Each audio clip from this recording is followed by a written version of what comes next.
Today's story is The Three Little Pigs. The Three Little Pigs is the title of my story.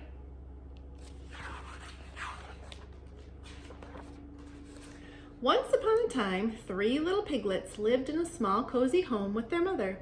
Their names were Porter, Perry, and Parker.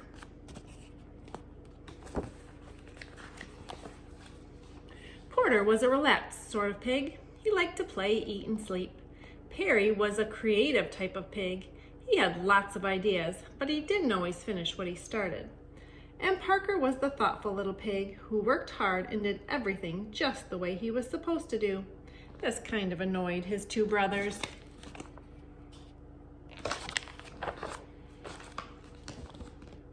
Well, the three little piglets got older and bigger and rounder. One day, their mother made a decision. "You've grown too big for this little house," she said. "It's time for you all to go off into the wide, wide world and build homes of your own." So the three little pigs packed their bags and got ready to leave their too cozy home. "Any advice for us, Mother?" asked Parker. "Why, yes," said their mother. "Watch out for that no-good, big bad wolf who's always sulking around."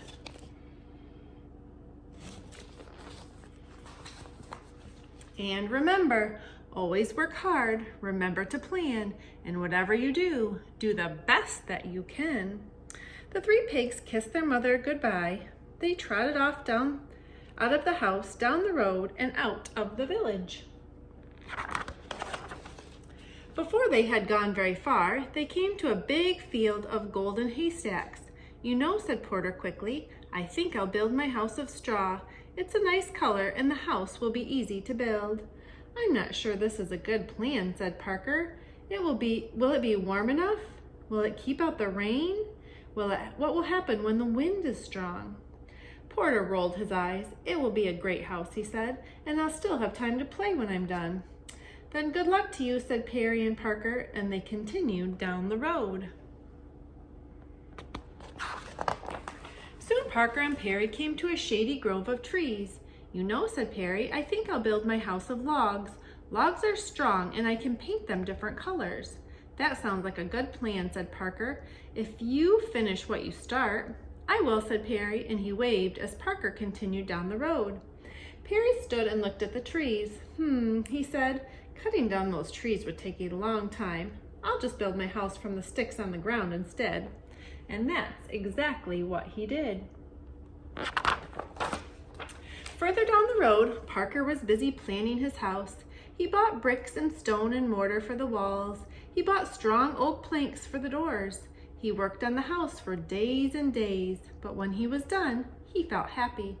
"Mother would be proud," he said. "I worked hard and I made my house the best it could be."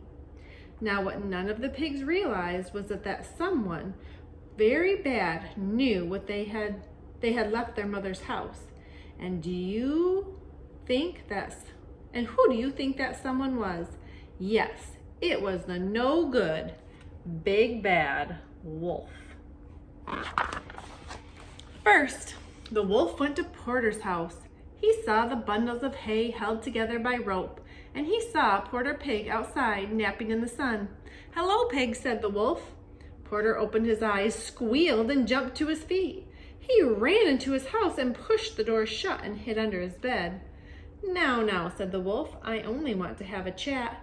"Ha," said Porter, "I know a hungry wolf when I see one." "It really doesn't matter," said the wolf. Little pig, let me come in." "Are you kidding?" said Porter. "Not by the hair of my chinny chin. Then I'll huff and I'll puff and I'll blow your house in." The wolf stepped back. Then he huffed and he puffed and he blew with all his might. The straw house flew apart. The wolf pounced, the pig bounced, but Porter squealed and ran. Said the wolf. "Unfortunate."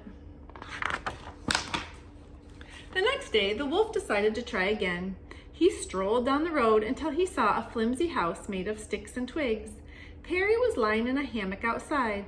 "Hello, my little piggy," said the wolf. Perry jumped up in fright. He ran inside his shaky house and pushed a dresser against the door. "Ha," said the wolf, Does he really think that's gonna help? He cleared his throat. Little pig, let me come in. No way, said Perry, not by the hair of my chinny chin chin. Then I'll huff and I'll puff and I'll blow your house in. The wolf stepped back. He took 2 huffs. He took 2 puffs, and then he blew with all his might. Sticks and twigs swirled in the air. The wolf pounced, the pig bounced, but Perry squealed and ran. This just won't do, said the wolf. But the wolf knew there was still one more brother to visit. He strolled down the road until he saw a house made of stone and brick. Parker was digging in a garden outside. Hello, friend pig, said the wolf. Don't you friend pig me, said Parker. Leave now or you'll be sorry. I doubt it, said the wolf. Parker went inside and slammed the door. The wolf heard the 3 locks locking and the 4 shutters slamming. He stood back. Little pig, let me come in. Not by the hair of my chinny chin chin. Then I'll huff and I'll puff and I'll blow your house in. Go ahead and try, said Parker. The wolf huffed 3 times, he puffed 3 times, and then he blew with all his might. Nothing happened. That's a surprise, said the wolf. Now he huffed 4 times, and he puffed 4 times, and then he blew again with all his might. Still nothing. The wolf tried again, and again, and again. This is not going at all the way I expected, he said. Finally, the wolf fell flat on his back, puffing and wheezing. He heard the shutter creak open. I knew my house would stand up to that no-good wolf, said Parker. I'm just glad he didn't think about coming down the chimney. The shutter slammed shut. The chimney, whispered the wolf, springing to his feet. Of course. He sneaked to the side of the house and saw a pile of boxes stacked against the wall. This makes it even easier, he chuckled. He climbed up the boxes. He crept across the roof. Then he jumped into the opening and slid down the chimney. But down below, water bubbled in a big black kettle that was hanging in the fireplace. Parker threw more wood onto the roaring fire. Here I come, little pig, said the wolf. You weren't so clever after all. Oh no, said Parker. The wolf landed in the kettle with a loud kerplunk. Water steamed and boiled around him. The wolf howled in pain and shot right back up the chimney. The water had boiled off half his fur. Oh no, cried the wolf. He was so embarrassed that he left the country, never to be seen again. Porter and Perry moved in with their brother, and they lived happily ever after.